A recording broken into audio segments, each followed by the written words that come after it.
Hello दोस्तों, मैं जाकिर हुसैन आपकी अपनी जेडएस क्लासेस में स्वागत करता हूं। आइए हम अध्ययन करने वाले हैं एमसीक्यू क्वेश्चंस को। और यह एमसीक्यू क्वेश्चंस जो हैं आपके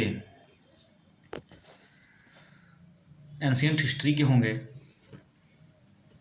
और हमारी एंशियंट हिस्ट्री की हम श्रृंखला लेके चल रहे हैं, सीरीज लेके चल रहे हैं, जिसमें जो है लगभग 1000 क्वेश्चन होंगे। वीडियो नंबर ये 7 होगा। तो इससे पहले जो है मैं 230 क्वेश्चन करा चुका हूँ। आप हमारी प्लेलिस्ट से जा करके वीडियो देख सकते हैं। चलिए आज स्टार्ट करते हैं। हम 231 नंबर क्वेश्चन दिया है कि मौर्य वंश के बाद किस वंश का राज स्थापित हुआ। जब मौर्य वंश समाप्त हो गया तो उसके बाद कौन सा वंश जो है आया। क्या वह शक वंश था, कुषाण था, सातवाहन वंश था, शुक वंश था, या इनमें से कोई नहीं है, एक से अधिक। देखिए, जब मौर्य वंश की समापन हो जाती है, मौर्य वंश समाप्त हो जाता है, पतन हो जाता है, उसका नष्टकरण हो जाता है, तो फिर से एक राजवंश स्थापित होता है और वह होता है शुंग वंश। शुंग वंश। अब आप कमेंट करके बताएंगे कि शुंग वंश जो है, इस वंश की स्थापना किसने किया था। नेक्स्ट क्वेश्चन है कि अशोक के धम्म के संदर्भ में कौन सा कथन सत्य नहीं है। अशोक के धम्म के संदर्भ में कौन सा कथन सत्य नहीं है। अहिंसा पर बल दिया गया, मृत्युदंड समाप्त कर दिया गया, ब्राह्मणों को दान देने पर जोर दिया गया, स्वामी एवं अनुचर के संबंधों को लेकर के चिंता व्यक्त की गई। यह है कि अशोक के धम्म के संदर्भ में कौन सा कथन सत्य नहीं है। देखिए, अहिंसा पर बल दिया गया, ये भी बात है। ब्राह्मणों को दान देने पर जोर दिया गया, स्वामी एवं अनुचर के संबंधों को लेकर चिंता व्यक्त की गई, लेकिन यहाँ पर जो है मृत्युदंड समाप्त कर दिया गया, ये जो है सत्य नहीं है। तो राइट ऑप्शन बी होगा। नेक्स्ट क्वेश्चन है कि शुंग वंश के बाद किस वंश ने भारत पर राज किया। क्योंकि मौर्य के बाद कौन आया, शुंग वंश। मौर्य के बाद जो है आपके शुंग वंश है, और शुंग वंश के बाद जो आता है, पूछा है कि किस वंश ने भारत पर राज किया। सातवाहन वंश, कुषाण वंश, कण्व वंश, गुप्त, इनमें से कोई नहीं है, एक से अधिक। तो वह आया था कण्व वंश। राइट ऑप्शन जो होगा सी होगा। नेक्स्ट क्वेश्चन है कलिंग नरेश, कलिंग का राजा खारवेल का संबंध किस वंश से था। क्या महामेघवाहन वंश से था, चेदी वंश से, सातवाहन वंश से, रठभोज वंश से, इनमें से कोई नहीं या एक से अधिक। ये ऑप्शन है, इनमें से कोई नहीं, एक से अधिक। तो यह कलिंग नरेश खारवेल का संबंध जो था, ठीक ना, नव महामेघवाहन से था, चेदी वंश से था, सातवाहन से, रठभोज, इनमें से कोई नहीं, एक से अधिक। तो मतलब ई ऑप्शन जो होगा, इनमें से कोई नहीं। सो राइट ऑप्शन जो होगा ई होगा। नेक्स्ट क्वेश्चन है कि राजा खारवेल का नाम जुड़ा है। राजा खारवेल का नाम किनसे जुड़ा है। क्या गिरनार स्तंभ लेख से जुड़ा है, जूनागढ़ के स्तंभ से, हाथी गुम्फा लेख से, सारनाथ के लेख से, इनमें से कोई नहीं है, एक से अधिक। तो राजा खारवेल का नाम जो जुड़ा है वह जुड़ा है हाथी गुम्फा लेख के साथ। हाथी गुम्फा लेख के साथ। राइट ऑप्शन सी होगा। नेक्स्ट क्वेश्चन है कलिंग नरेश, कलिंग का राजा खारवेल, हाथी गुम्फा प्रशस्ति किस भाषा में अंकित है। हाथी गुम्फा जो पत्थर है पर लिखा गया है, वो किस भाषा में लिखा गया है। प्राकृत भाषा, पाली भाषा, संस्कृत, तमिल, इनमें से कोई नहीं, एक से अधिक।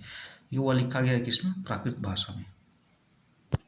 नेक्स्ट क्वेश्चन है शक संवत वर्ष प्रारंभ हुआ।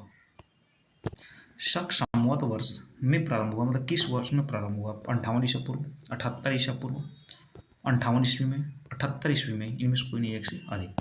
तो जो शक संवत शुरू होती है वह होती है 78 ईस्वी से। राइट ऑप्शन जो होगा डी होगा। नेक्स्ट क्वेश्चन, निम्नलिखित में से किसको शक संवत की स्थापना का श्रेय दिया जाता है। मतलब शक संवत की स्थापना किसने दिया था, किस वंश ने किया था, या किस शासक ने किया था। क्या वो शक थे, कुषाण थे, मौर्य थे, गुप्त थे, इनमें से कोई नहीं है, एक से अधिक। जो शक संवत था उसकी जो स्थापना का श्रेय दिया जाता है कुषाणों को दिया जाता है। किसको, कुषाणों को। राइट ऑप्शन जो होगा बी होगा। नेक्स्ट क्वेश्चन है कि गौतम बुद्ध को एक देवता का स्थान किस राजा के युग में प्राप्त हुआ। मतलब गौतम बुद्ध को जब अभी तक लोग जो क्या मान रहे थे, एक महात्मा मान रहे थे, महापुरुष मान रहे थे, लेकिन किस राजा ने उनको देवता का स्थान दे दिया। क्या वो अशोक थे, कनिष्क थे, चंद्रगुप्त मौर्य, चंद्रगुप्त विक्रमादित्य, हर्ष, इनमें से कोई नहीं, एक से अधिक। देखिए वह थे कनिष्क। और कनिष्क ने अपनी राजधानी कहाँ बनाया था? पाटलिपुत्र बनाया था। इनमें से किसने सबसे पहले व्यापक पैमाने पर, विस्तृत पैमाने पर, मतलब विस्तृत क्षेत्र पर स्वर्ण मुद्रा का प्रचलन किया? पुष्यमित्र शुंग, मेनांडर, विम कफिसेस, गौतमीपुत्र सतकर्णी, इनमें से कोई नहीं एक से अधिक। देखिए, बात चले स्वर्ण मुद्रा की, तो स्वर्ण मुद्रा का प्रचलन जो किया वह था विम कफिसेस। नेक्स्ट है कला की गंधार शैली निम्नलिखित में किस में फली फूली? जो कला की गंधार शैली है, ठीक ना, गंधार शैली में जो है आप क्या बनाई जाती है, जैसे मंदिर बनाए जाते हैं, तो गंधार शैली जो है वह किस किस समय फैली, किस वंश के समय? क्या कुषाण थे, गुप्त वंश थे, अकबर के समय, मौर्यों के समय, इनमें से कोई नहीं एक से अधिक। देखिए, जो कला की गंधार शैली फैलती है वह शैली जो थी फैली कुषाणों के समय। किसके समय? कुषाणों के समय। राइट ऑप्शन जो होगा ए होगा।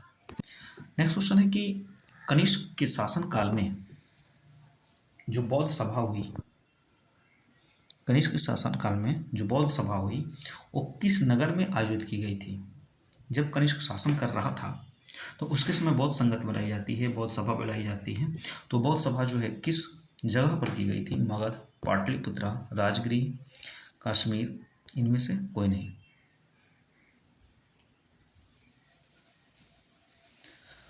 तो देखिए, जो यहाँ पे ऑप्शन होगा वह होगा हमारा, ऑप्शन थोड़ा सा उल्टा दिया, यहाँ पे सी होना चाहिए और यहाँ पे डी होना चाहिए। तो देखिए, हम जान लेते हैं कश्मीर में हुआ था। कहाँ पे हुआ था? कश्मीर में हुआ था। नेक्स्ट क्वेश्चन है अशोक के किस लेख में बौद्ध पुस्तकों का उल्लेख है?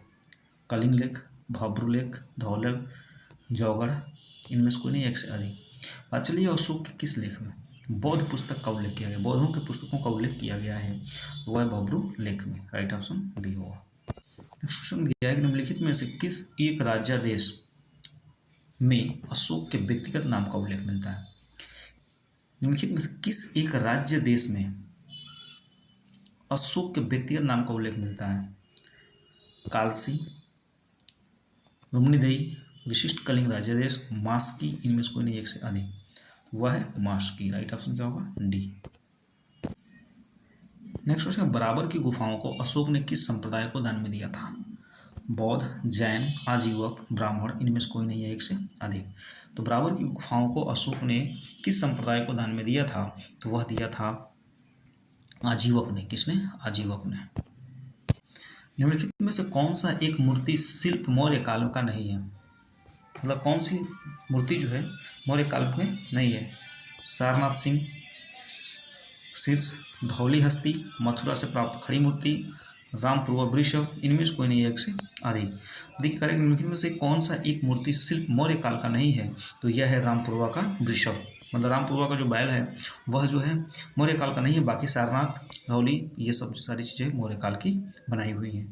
तो राइट ऑप्शन जो होगा डी होगा। एक नहीं, मूर्ति शिल्प कौन है? ये होगा मथुरा से प्राप्त खड़ी मूर्ति। राइट ऑप्शन जो होगा सी होगी। निम्नलिखित में से किस देश में अशोक का कोई अभिलेख नहीं मिला? मतलब कौन सा ऐसा देश है जहाँ पर अशोक का कोई अभिलेख नहीं मिलता है, बाकी जगहों पर मिलता है? अफगानिस्तान, भारत, श्रीलंका, पाकिस्तान, इनमें से कोई नहीं है एक से अधिक। देखिए, तो अशोक का अभिलेख जो मिलता है वो अफगानिस्तान में मिलता है, भारत में मिलता है, श्रीलंका में मिलता है। अर्थात पाकिस्तान में जो है एक भी शिलालेख उनका नहीं मिला। नेक्स्ट क्वेश्चन है भूमि अनुदान किन्हें दिए गए थे? भूमि अनुदान जो है किसको दिया गया था? जो शाही दरबार से जुड़े हुए थे। कायस्थ को, ब्राह्मण को, राजमुखिया, राजपूत और मुसलमान अधिकारी, इनमें से कोई नहीं एक से अधिक। भूमि अनुदान किन्हें दिए गए थे जो शाही दरबार से जुड़े थे? वो था ब्राह्मण। राइट ऑप्शन बी होगा।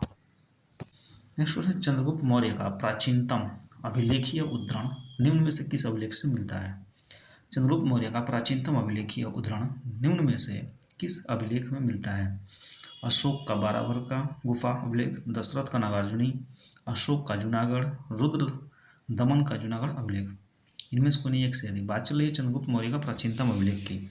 तो जो चंद्रगुप्त मौर्य की प्राचीनतम अभिलेख की उद्धरण मिलता है वह मिलता है हमें रुद्र दमन का जूनागढ़ अभिलेख से।